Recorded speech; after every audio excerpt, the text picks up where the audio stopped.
क्या आप ratio and proportion के कॉन्सेप्ट और शॉर्टकट में मास्टरी चाहते हैं तो बने रहिए इस वीडियो के अंत तक।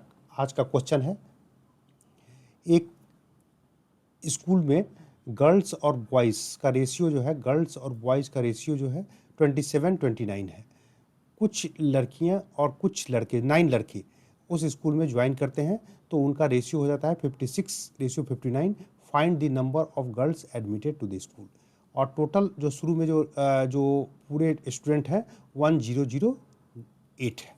ठीक है, देखिए बॉयज़ कितना होगा। टोटल बॉयज़ जो है ये एक 27 गर्ल्स जो है ना, रेशियो भी बता रहा हूँ, गर्ल्स जो है 27 है, रेशियो है जस्ट, ये पूरा नंबर नहीं है। और बॉयज़ का जो रेशियो है वो है 29। ठीक है, 29 है टोटल। अगर इसको रेशियो को टोटल अगर टोटल करें तो क्या आता है, टोटल 56। देखिए अगर 56 में 29 लड़के हैं तो बॉयज़ का नंबर जो हो जाएगा, बॉयज़ टोटल बॉयज़ 29 है, जबकि टोटल स्टूडेंट जो है 56 है। ठीक है, 56 में कितने बच्चे हैं भी हैं ये नहीं पता है हमको रेशियो पता है। तो 56 में बेसिकली कहना चाह रहा है कि 29 लड़के हैं। तो फिर अगर टोटल स्टूडेंट्स जो है दिया हुआ है 1008, तो इसमें बॉयज़ कितना होगा। एम आई क्लियर और नॉट।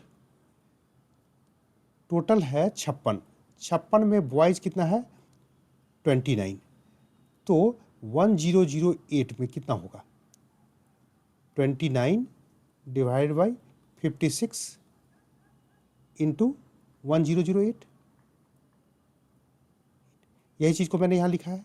तो बॉयज़ हो जाएंगे 522।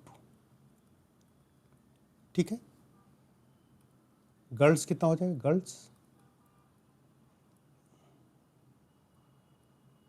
गर्ल्स हो जाएंगे 1008। टोटल में से बॉयज़ को घटा देंगे 522, तो ये हो जाएगा 486। तो बॉयज़ और गर्ल्स हमको निकल गया। उसके बाद हमको कह रहा है कि कुछ लड़कियां और 9 लड़के ज्वाइन करते हैं स्कूल, तो रेशियो हो जाता है 56:59। इसी चीज़ को हम लिखते हैं यहाँ पे 486 प्लस कुछ लड़कियां, तो मान लिया कि X एडमिट हुई, और लड़के हैं 522 प्लस कितने लड़के ज्वाइन करते हैं 9, तो ये रेशियो हो जाता है 56:59। यही कहना चाह रहा है। इसको ऐसे ही लिखते हैं 586 plus X divide by 531 divide by 59 से ये हो जाएगा 9 से कट के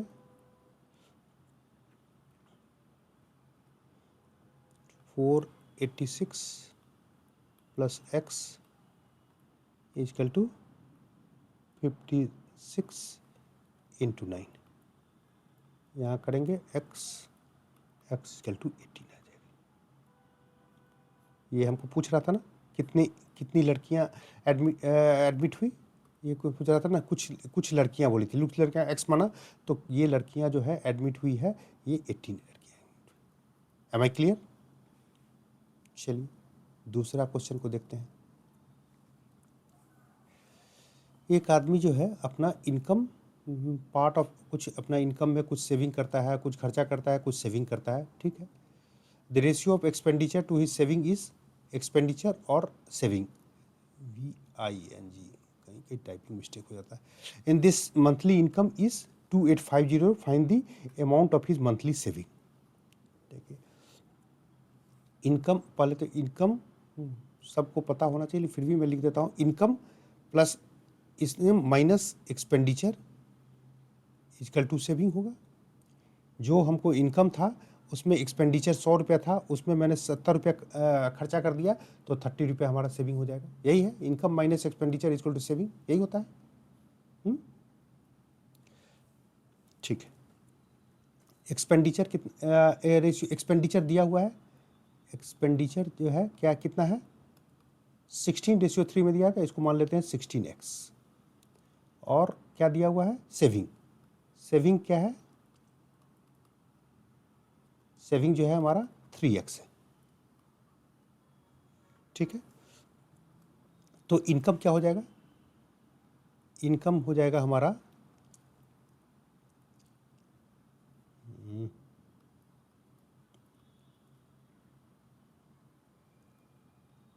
इनकम हो जाएगा 16x + 3x। इस फार्मूला पे जाएंगे, income equal to saving plus expenditure income हो जाएगा, तो ये लिख सकते हैं 19x। सही है। जब इनकम हमारा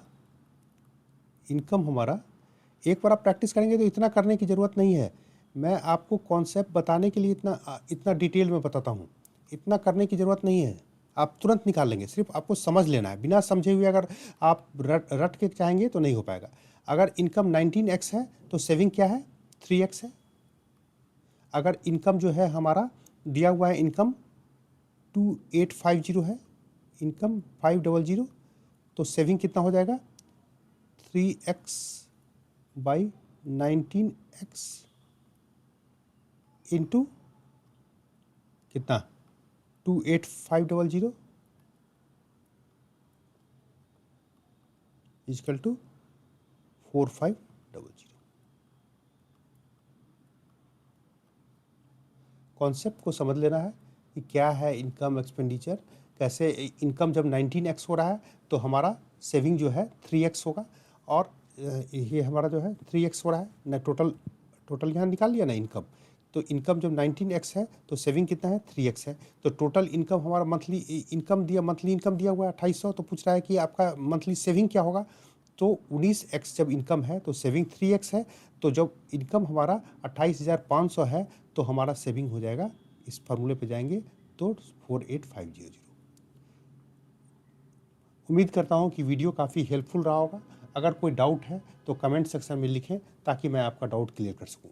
मिलते हैं अगले वीडियो में नए कॉन्सेप्ट और शॉर्टकट के साथ। Thank you for watching the video.